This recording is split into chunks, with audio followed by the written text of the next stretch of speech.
ಕರ್ನಾಟಕ ರಾಜ್ಯ ಬಿಜೆಪಿಯ ಕಾರ್ಯದರ್ಶಿಯಾದಂತಹ ತಮೇಶ್ ಗೌಡ್ರ ಜೊತೆಲಿದ್ದೇನೆ. ಸರ್, ಒಂದು ಆರೋಪವನ್ನ ಕೃಷ್ಣ ಬೈರೇಗೌಡರು ಕಂದಾಯ ಸಚಿವರ ವಿರುದ್ಧ ಮಾಡಿದ್ರಿ. 21 ಎಕರೆ ಜಾಗವನ್ನ ನಕಲಿ ದಾಖಲೆಗಳನ್ನ ಸೃಷ್ಟಿ ಮಾಡಿ ತಮ್ಮ ಹೆಸರಿಗೆ ತಗೊಂಡಿದ್ದಾರೆ ಅಂತ. ಈ ಆರೋಪದ ನಂತರ ಅವರು ಕೂಡ ಒಂದು ಹೇಳಿಕೆಯನ್ನ ಕೊಡ್ತಾರೆ. ಒಂದು ವೇಳೆ ನಾನು ತಪ್ಪು ಮಾಡಿದ್ರೆ ಲೋಕಾಯುಕ್ತ ತನಿಖೆ ಆಗ್ಲಿ, ನಾನು ಯಾವ ತಪ್ಪನ್ನು ಮಾಡಿಲ್ಲ. ತಮ್ಮೇಶ್ ಗೌಡರು ಹೇಳಿದಂತ ಡೇಟ್ಗಳಲ್ಲಿ ಇಸ್ವಿಗಳಲ್ಲಿ ನಾನು ಇಂಡಿಯಾಲ್ಲೂ ಇರ್ಲಿಲ್ಲ, ನಾನು 5 ವರ್ಷದ ಹುಡುಗ ಆಗಿದೆ ಅಂತ. ಇದನ್ನ ಯಾವ ತರ ನೋಡ್ತೀರಾ? ನೋಡಿ, ಆಶ್ಚರ್ಯ ಆಗುತ್ತೆ. ಒಬ್ಬ ಕಂದಾಯ ಸಚಿವರು ಈ ರೀತಿ ಮಾಧ್ಯಮಕ್ಕೆ ಹೇಳಿಕೆಯನ್ನು ಕೊಡಬೇಕಾ ಕೊಡಬಾರ್ದು ಅಂತಕ್ಕಂಥದ್ದೇ ಒಬ್ಬ ಮಂತ್ರಿಯಾಗಿ ನಾಚಿಕೆ ಆಗಲ್ವಾ ಅಂತ ನಾನು ಕೇಳ್ತೀನಿ ನೇರವಾಗಿ. ಹೌದು, ನೀವು 78ರಲ್ಲಿ 5 ವರ್ಷನೇ ಇತ್ತು ವಯಸ್ಸು. 2001-2ರಲ್ಲಿ ನೀವು ವಿದೇಶದಲ್ಲೇ ಇದ್ರು, ಒಪ್ಕೊಳ್ತೀನಿ. ಆದ್ರೆ 2024ರಲ್ಲಿ ನೀವು ಕಂದಾಯ ಸಚಿವರಾಗಿದ್ದೀರಾ. 2024ರಲ್ಲಿ ನೀವು ಕಂದಾಯ ಸಚಿವರಾಗಿದ್ದೀರಾ ಅಂತ ಆದ್ರೆ ನೀವೇ ಹೇಳ್ತೀರಾ ಇಡೀ ರಾಜ್ಯಾದ್ಯಂತ ಸರ್ಕಾರಿ ಭೂಮಿಯನ್ನು ಯಾರೇ ಒತ್ತುವರಿ ಮಾಡಿದ್ರೆ, ಯಾರೇ ಬೋಗಸ್ ರೆಕಾರ್ಡ್ಸ್ ಮಾಡಿದ್ರೆ ನಾನು ವಾಪಸ್ ತಗೊಳ್ತೀನಿ, ಸರ್ಕಾರಕ್ಕೆ ಆ ಜಾಗವನ್ನು ಉಳಿಸ್ತೀನಿ ಅಂತ. ಅದಕ್ಕೆ ವಿಶೇಷ ಅಭಿಯಾನಗಳನ್ನು ಮಾಡ್ತೀರಾ. ನಿಮ್ ತಂದೆಯವರೋ ನಿಮ್ ತಾತವರೋ ಮಾಡಿರ್ತಕ್ಕಂಥ ಬೋಗಸ್ ರೆಕಾರ್ಡ್ ನಿಮ್ಗೆ ಕಣ್ಣು ಕಾಣಿಸ್ಲಿಲ್ವಾ? ಮೂಲ ದಾಖಲೆಗಳಲ್ಲಿ ಅದು ಖರಾಬು ಕೆರೆ ಅಂತಿದ್ದಾಗ, ಮೂಲ ದಾಖಲೆಗಳಲ್ಲಿ ಅದು ಖರಾಬ್ ಸ್ಮಶಾನ ಅಂತಿದ್ದಾಗ, ಇನಾಮತಿ ವ್ಯಾಪ್ತಿಯಲ್ಲಿ ಬರಲ್ಲ, ಅದನ್ನ ಯಾವುದೇ ಅಧಿಕಾರಿ ಕೊಡಕ್ಕಾಗಲ್ಲ ಅನ್ನೋ ಕಾಮನ್ ಸೆನ್ಸ್ ನಿಮ್ಗಿಲ್ವಾ? ಸ್ಮಶಾನ ಮತ್ತು ಕರೆಯನ್ನು ಯಾವ ಅಧಿಕಾರಿ ಆರ್ಡರ್ ಮಾಡಕ್ ಸಾಧ್ಯ ಇದೆಯಾ? ಅಂದ್ರೆ ಅಲ್ಲಿ ಬೋಗಸ್ ರೆಕಾರ್ಡ್ಸ್ ಆಗಿದೆ ಅಂತಕ್ಕಂಥ ಜ್ಞಾನ ನಿಮ್ಗಿಲ್ವಾ?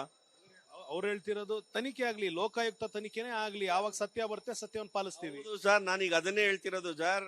ಲೋಕಾಯುಕ್ತ ತನಿಖೆನೂ ಆಗ್ಬೇಕು, ರಾಜ್ಯಪಾಲರಿಗೂ ನಾವು ತನಿಖೆಗೆ ಆಗ್ರಹ ಪಡಿಸ್ತೀವಿ, ಜಂಟಿ ಸದನ ಸಮಿತಿಯನಿಗೂ ಬೇಕಾದ್ರೆ ಕೊಡ್ಲಿ. ನಂದಿಷ್ಟೇ ಪ್ರಶ್ನೆ ಇರೋದು, ನೀವ್ 2024ರಲ್ಲಿ ಆ ಜಾಗವನ್ನು ನಿಮ್ಮ ಹೆಸರಿಗೆ ಮಾಡ್ಕೊಂಡಿದ್ದೀರಲ್ಲ, ನಿಮ್ಮ ಹೆಸರು ಖಾತೆ ಪಾಣಿ ಮಾಡ್ಕೊಂಡಿದ್ದೀರಲ್ಲ, ನಿಮಗೆ ನೈತಿಕತೆ ಇದೆಯಾ ಇದನ್ನ ಮಾಡಕ್ಕೆ ಅಂತ? ಯಾವುದೇ ಒಂದು 30 ಪಾರ್ಟಿ ಸೈಟ್ ಅನ್ನ ನೀವು ಮಾಡ್ಕೋಬೇಕು ಅಂತಾದ್ರೆ ಒಂದು ಸ್ಪೆಲ್ಲಿಂಗ್ ಮಿಸ್ಟೇಕ್ ಇದ್ರೆ ಮಾಡಲ್ಲ. ಹಂಗಿದ್ದಾಗ ಮೂಲ ದಾಖಲಾತಿಗಳಲ್ಲೆಲ್ಲ ಸರ್ಕಾರದ ಸ್ಮಶಾನ ಕೆರೆ ಅಂತ ಬರಬೇಕಾದ್ರೆ ನಿಮ್ಮ ಹೆಸರಿಗೆ ಹೆಂಗ್ ಮಾಡ್ಕೊಟ್ಟ ಅಧಿಕಾರಿ? ಹೆಂಗ್ ಮಾಡ್ಕೊಟ್ಟ ಅಂದ್ರೆ ನಡೆದಿರ್ತಕ್ಕಂಥದ್ದು ನೀವು ಮಂತ್ರಿಯಾಗಿ ನೀವು ಪ್ರಭಾವವನ್ನು ಬೀರಿ ಇವತ್ತು 106 ಕೋಟಿ ಆಸ್ತಿಯನ್ನ ನಿಮ್ಮ ಹೆಸರು ಮಾಡ್ಕೊಂಡಿದ್ದೀರಾ, ಅದನ್ನ ಸರ್ಕಾರಕ್ಕೆ ವಾಪಸ್ ಕೊಡಿ. ಈಗ ನಿಮ್ಮ ಪ್ರಕಾರ ಈ ಪ್ರಕರಣದ ಪ್ರಮುಖ ಆರೋಪಿ ಕೃಷ್ಣ ಬೈರೇಗೌಡರ ಅವ್ರ ತಂದೆನ, ತಾತನ ಅಥವಾ ಅಧಿಕಾರಿಗಳ? ಸರ್, ಈಗ ಕೃಷ್ಣ ಬೈರೇಗೌಡರ ತಾತ ತಪ್ಪು ಮಾಡಿದ್ರು, ತಂದೆ ತಪ್ಪು ಮಾಡಿದ್ರು ಅಂತ ಅವರೇ ಹೇಳ್ತಾರೆ ಅನ್ಕೊಳ್ಳೋಣ. ಇವ್ರು ಮಾಡಿದ್ದೇನೋ? ತಾತನ ಹೆಸರಲ್ಲಿ ತಂದೆ ಹೆಸರಲ್ಲಿ ದಾಖಲೆಗಳಿದ್ದು ನಾನು ಮಾತಾಡಿದ್ರೆ ಇವ್ರು ಹೇಳ್ಬೋದಾಗಿತ್ತು ಅವ್ರು ತಪ್ಪು ಮಾಡಿದ್ದಾರೆ ಅಂತ. ಇವತ್ತು ನಿಮ್ಮ ಹೆಸರಿಗೆ ಮಾಡ್ಕೊಂಡ್ರಲ್ಲ, ನಿಮ್ಗೆ ಯಾವ ನೈತಿಕತೆ ಇದೆ? ನೀವೇ ಸರಿ ಇಲ್ಲ ಅಂತ ನಾನು ಹೇಳ್ತಿರೋದು. ಕೃಷ್ಣ ಬೈರೇಗೌಡರು ಸರಿಯಾಗಿರೋರು ಆಗಿದ್ದಿದ್ರೆ ಈ ದಾಖಲಾತಿಗಳನ್ನು ನೋಡಿ, ಇದಕ್ಕೂ ನಮ್ಗೆ ಸಂಬಂಧ ಇಲ್ಲ, ಇದು ಸರ್ಕಾರಿ ಜಾಗ, ನಾವ್ ಇಟ್ಕೊಳ್ಳೋದು ಒಳ್ಳೇದಲ್ಲ ಅಂತ ಸರ್ಕಾರಕ್ಕೆ ವಾಪಸ್ ಕೊಡ್ಬೇಕಾಗಿತ್ತು. ಅವಾಗ ಒಬ್ಬ ಮಾದರಿ ಮಂತ್ರಿ ಆಗ್ತಿದ್ರು ನೀವು ಇಡೀ ರಾಜ್ಯಕ್ಕೆ. ಆದ್ರೆ ಬಂದಿರೋದು ಏನು ಅಂತ ಗೊತ್ತಿದ್ದು, ಮೂಲ ಏನು ಅಂತ ಗೊತ್ತಿದ್ದು, ಅದನ್ನ ನಿಮ್ಮ ಹೆಸರಿಗೆ ಮಾಡ್ಕೊಂಡಿದ್ದೀರಾ ಅಂತ ಆದ್ರೆ ನಿಮ್ಗೆ ಯಾವ ನೈತಿಕತೆ ಇದೆ? ಮತ್ತೊಂದು ಹೇಳ್ತಿರುವಂತದ್ದು, ಪರಾಜಿತ ಅಭ್ಯರ್ಥಿ ಆಗಿದ್ರು ತಮ್ಮೇಶ್ ಗೌಡರು, ಅದೇ ಕ್ಷೇತ್ರಕ್ಕೆ ಹುರುಳಿಲ್ಲದ ಆರೋಪವನ್ನ ಮಾಡೋದ್ರಲ್ಲಿ ಬಿಜೆಪಿಯವರು ನಿಸ್ಸೀಮರು. ಇದು ಕೂಡ ಒಂದು ಲೋ ಲೆವೆಲ್ ಪಾಲಿಟಿಕ್ಸ್ ಅಂತ ಆರೋಪ ಮಾಡ್ತಾರೆ. ಲೋ ಲೆವೆಲ್ ಹೈ ಲೆವೆಲ್ ಮುಂದಿನ ದಿನದಲ್ಲಿ ಗೊತ್ತಾಗುತ್ತೆ. ಯಾಕಂದ್ರೆ ಬಹಳ ದೊಡ್ಡವ್ರ ಹತ್ರ ಮಾತಾಡೋದು ನಮ್ಗೂ ಗೊತ್ತು, ದೊಡ್ಡವರು ಸಣ್ಣವರು ಜನಕ್ಕೆ ಗೊತ್ತಾಗುತ್ತೆ. ಇವತ್ತು ದಾಖಲೆಗಳಿಗೆ ದೊಡ್ಡವರು ಬೇಕಾಗಿಲ್ಲ, ಸಣ್ಣವರು ಬೇಕಾಗಿಲ್ಲ, ಮಂತ್ರಿನೂ ಬೇಕಾಗಿಲ್ಲ, ಸಾಮಾನ್ಯ ವ್ಯಕ್ತಿನೂ ಬೇಕಾಗಿಲ್ಲ. ನಾನೊಬ್ಬ ಸಾಮಾನ್ಯ ವ್ಯಕ್ತಿ ಅಂತ ನಾನು ಅಕ್ಸೆಪ್ಟ್ ಮಾಡ್ಕೊಳ್ತೀನಿ.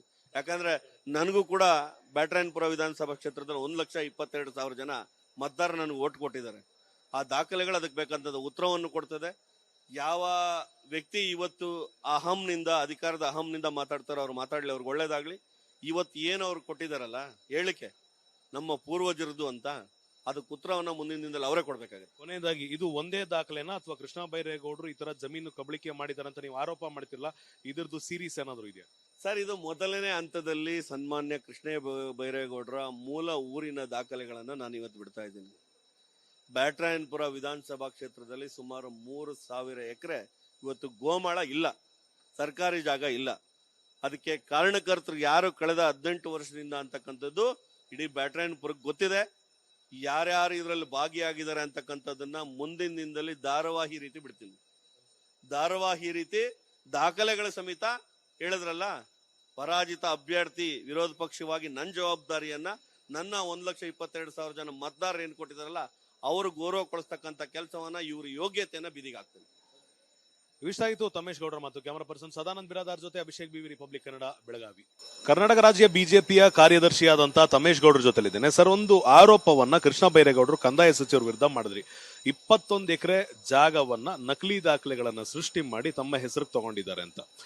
ಈ ಆರೋಪದ ನಂತರ ಅವರು ಕೂಡ ಒಂದು ಹೇಳಿಕೆಯನ್ನ ಕೊಡ್ತಾರೆ. ಒಂದು ವೇಳೆ ನಾನು ತಪ್ಪು ಮಾಡಿದ್ರೆ ಲೋಕಾಯುಕ್ತ ತನಿಖೆ ಆಗ್ಲಿ, ನಾನು ಯಾವ ತಪ್ಪನ್ನು ಮಾಡಿಲ್ಲ. ತಮ್ಮೇಶ್ ಗೌಡರು ಹೇಳಿದಂತ ಡೇಟ್ಗಳಲ್ಲಿ ಇಸ್ವಿಗಳಲ್ಲಿ ನಾನು ಇಂಡಿಯಾಲ್ಲೂ ಇರಲಿಲ್ಲ, ನಾನು 5 ವರ್ಷದ ಹುಡುಗ ಆಗಿದೆ ಅಂತ. ಇದನ್ನ ಯಾವ ತರ ನೋಡ್ತೀರಾ? ನೋಡಿ, ಆಶ್ಚರ್ಯ ಆಗುತ್ತೆ. ಒಬ್ಬ ಕಂದಾಯ ಸಚಿವರು ಈ ರೀತಿ ಮಾಧ್ಯಮಕ್ಕೆ ಹೇಳಿಕೆಯನ್ನು ಕೊಡಬೇಕಾ ಕೊಡಬಾರ್ದಾ ಅಂತಕ್ಕಂಥದ್ದೇ ಒಬ್ಬ ಮಂತ್ರಿಯಾಗಿ ನಾಚಿಕೆ ಆಗಲ್ವಾ ಅಂತ ನಾನು ಕೇಳ್ತೀನಿ ನೇರವಾಗಿ. ಹೌದು, ನೀವು 78ರಲ್ಲಿ 5 ವರ್ಷನೇ ಇತ್ತು ವಯಸ್ಸು. 2001-2ರಲ್ಲಿ ನೀವು ವಿದೇಶದಲ್ಲೇ ಇದ್ರು, ಒಪ್ಕೊಳ್ತೀನಿ. ಆದ್ರೆ 2024ರಲ್ಲಿ ನೀವು ಕಂದಾಯ ಸಚಿವರಾಗಿದ್ದೀರಾ.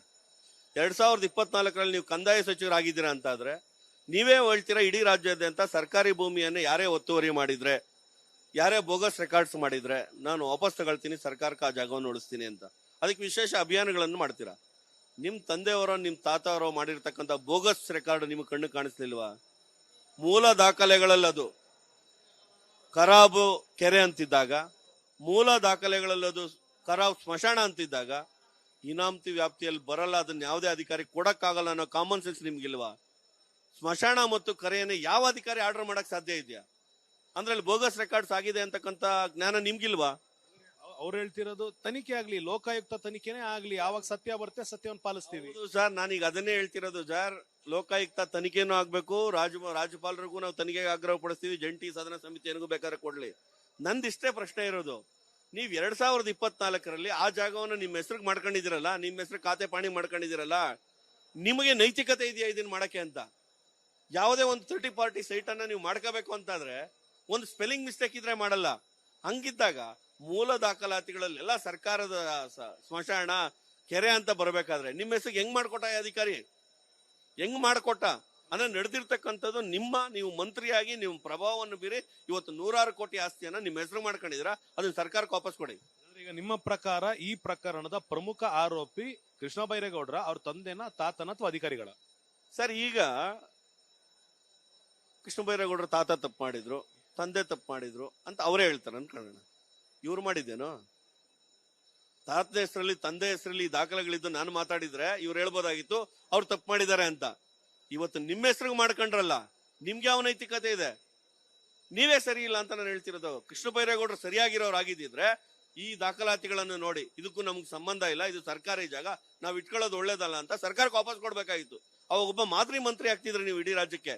ಆದ್ರೆ ಬಂದಿರೋದು ಏನು ಅಂತ ಗೊತ್ತಿದ್ದು, ಮೂಲ ಏನು ಅಂತ ಗೊತ್ತಿದ್ದು, ಅದನ್ನ ನಿಮ್ಮ ಹೆಸರಿಗೆ ಮಾಡ್ಕೊಂಡಿದ್ದೀರಾ ಅಂತ ಆದ್ರೆ ನಿಮ್ಗೆ ಯಾವ ನೈತಿಕತೆ ಇದೆ? ಅವರು ಮತ್ತೊಂದು ಹೇಳ್ತಿರುವಂತದ್ದು, ಪರಾಜಿತ ಅಭ್ಯರ್ಥಿ ಆಗಿದ್ರು ತಮ್ಮೇಶ್ ಗೌಡರು, ಅದೇ ಕ್ಷೇತ್ರಕ್ಕೆ ಹುರುಳಿಲ್ಲದ ಆರೋಪವನ್ನ ಮಾಡೋದ್ರಲ್ಲಿ ಬಿಜೆಪಿಯವರು ನಿಸ್ಸೀಮರು. ಇದು ಕೂಡ ಒಂದು ಲೋ ಲೆವೆಲ್ ಪಾಲಿಟಿಕ್ಸ್ ಅಂತ ಆರೋಪ ಮಾಡ್ತಾರೆ. ಲೋ ಲೆವೆಲ್ ಹೈ ಲೆವೆಲ್ ಮುಂದಿನ ದಿನದಲ್ಲಿ ಗೊತ್ತಾಗುತ್ತೆ. ಯಾಕಂದ್ರೆ ಬಹಳ ದೊಡ್ಡವ್ರ ಹತ್ರ ಮಾತಾಡೋದು ನಮ್ಗೂ ಗೊತ್ತು, ದೊಡ್ಡವರು ಸಣ್ಣವರು ಜನಕ್ಕೆ ಗೊತ್ತಾಗುತ್ತೆ. ಇವತ್ತು ದಾಖಲೆಗಳಿಗೆ ದೊಡ್ಡವರು ಬೇಕಾಗಿಲ್ಲ, ಸಣ್ಣವರು ಬೇಕಾಗಿಲ್ಲ, ಮಂತ್ರಿನೂ ಬೇಕಾಗಿಲ್ಲ, ಸಾಮಾನ್ಯ ವ್ಯಕ್ತಿನೂ ಬೇಕಾಗಿಲ್ಲ. ನಾನೊಬ್ಬ ಸಾಮಾನ್ಯ ವ್ಯಕ್ತಿ ಅಂತ ನಾನು ಅಕ್ಸೆಪ್ಟ್ ಮಾಡ್ಕೊಳ್ತೀನಿ. ಯಾಕಂದ್ರೆ ನನಗೂ ಕೂಡ ಬ್ಯಾಟರಾಯನಪುರ ವಿಧಾನಸಭಾ ಕ್ಷೇತ್ರದಲ್ಲಿ 1,22,000 ಜನ ಮತದಾರರು ನನಗೆ ಓಟ್ ಕೊಟ್ಟಿದ್ದಾರೆ. ಆ ದಾಖಲೆಗಳು ಅದಕ್ಕೆ ಬೇಕಂತದ್ದು ಉತ್ತರವನ್ನು ಕೊಡ್ತದೆ. ಯಾವ ವ್ಯಕ್ತಿ ಇವತ್ತು ಅಧಿಕಾರದ ಅಹಂನಿಂದ ಮಾತಾಡ್ತಾರೋ ಅವ್ರು ಮಾತಾಡ್ಲಿ, ಅವ್ರಿಗೆ ಒಳ್ಳೇದಾಗ್ಲಿ. ಇವತ್ತು ಏನು ಅವ್ರು ಕೊಟ್ಟಿದಾರಲ್ಲ ಹೇಳಿಕೆ ನಮ್ಮ ಪೂರ್ವಜರದು ಅಂತ, ಅದಕ್ಕೆ ಉತ್ತರವನ್ನ ಮುಂದಿನ ದಿನದಲ್ಲಿ ಅವರೇ ಕೊಡ್ಬೇಕಾಗುತ್ತೆ. ಕೊನೆಯದಾಗಿ, ಇದು ಒಂದೇ ದಾಖಲೆನಾ ಅಥವಾ ಕೃಷ್ಣ ಬೈರೇಗೌಡರು ಈ ತರ ಜಮೀನು ಕಬಳಿಕೆ ಮಾಡಿದಾರೆ ಅಂತ ನೀವು ಆರೋಪ ಮಾಡ್ತಿರಲ್ಲ, ಇದ್ರದ್ದು ಸೀರೀಸ್ ಏನಾದ್ರು ಇದೆಯಾ? ಸರ್, ಇದು ಮೊದಲನೇ ಹಂತದಲ್ಲಿ ಸನ್ಮಾನ್ಯ ಕೃಷ್ಣ ಬೈರೇಗೌಡರ ಮೂಲ ಊರಿನ ದಾಖಲೆಗಳನ್ನ ನಾನು ಇವತ್ತು ಬಿಡ್ತಾ ಇದ್ದೀನಿ. ಬ್ಯಾಟರಾಯನಪುರ ವಿಧಾನಸಭಾ ಕ್ಷೇತ್ರದಲ್ಲಿ ಸುಮಾರು 3,000 ಎಕರೆ ಇವತ್ತು ಗೋಮಾಳ ಇಲ್ಲ, ಸರ್ಕಾರಿ ಜಾಗ ಇಲ್ಲ. ಅದಕ್ಕೆ ಕಾರಣಕರ್ತರು ಯಾರು ಕಳೆದ 18 ವರ್ಷದಿಂದ ಅಂತಕ್ಕಂಥದ್ದು ಇಡೀ ಬ್ಯಾಟರಾಯನಪುರಕ್ಕೆ ಗೊತ್ತಿದೆ. ಯಾರ್ಯಾರು ಇದರಲ್ಲಿ ಭಾಗಿಯಾಗಿದ್ದಾರೆ ಅಂತಕ್ಕಂಥದ್ದನ್ನ ಮುಂದಿನ ದಿನದಲ್ಲಿ ಧಾರಾವಾಹಿ ರೀತಿ ಬಿಡ್ತೀನಿ. ಧಾರಾವಾಹಿ ರೀತಿ ದಾಖಲೆಗಳ ಸಮೇತ ಹೇಳಿದ್ರಲ್ಲ, ಪರಾಜಿತ ಅಭ್ಯರ್ಥಿ ವಿರೋಧ ಪಕ್ಷವಾಗಿ ನನ್ನ ಜವಾಬ್ದಾರಿಯನ್ನ ನನ್ನ 1,22,000 ಜನ ಮತದಾರರು ಏನ್ ಕೊಟ್ಟಿದಾರಲ್ಲ ಅವರು ಗೌರವ ಕೊಡಿಸ್ತಕ್ಕಂಥ ಕೆಲಸವನ್ನ ಇವ್ರ ಯೋಗ್ಯತೆಯನ್ನ ಬೀದಿಗಾಗ್ತದೆ. ಇಷ್ಟಾಗಿತ್ತು ತಮ್ಮೇಶ್ ಗೌಡರ ಮಾತು. ಕ್ಯಾಮರಾ ಪರ್ಸನ್ ಸದಾನಂದ್ ಬಿರಾದಾರ್ ಜೊತೆ ಅಭಿಷೇಕ್ ಬಿವಿ, ರಿಪಬ್ಲಿಕ್ ಕನ್ನಡ, ಬೆಳಗಾವಿ.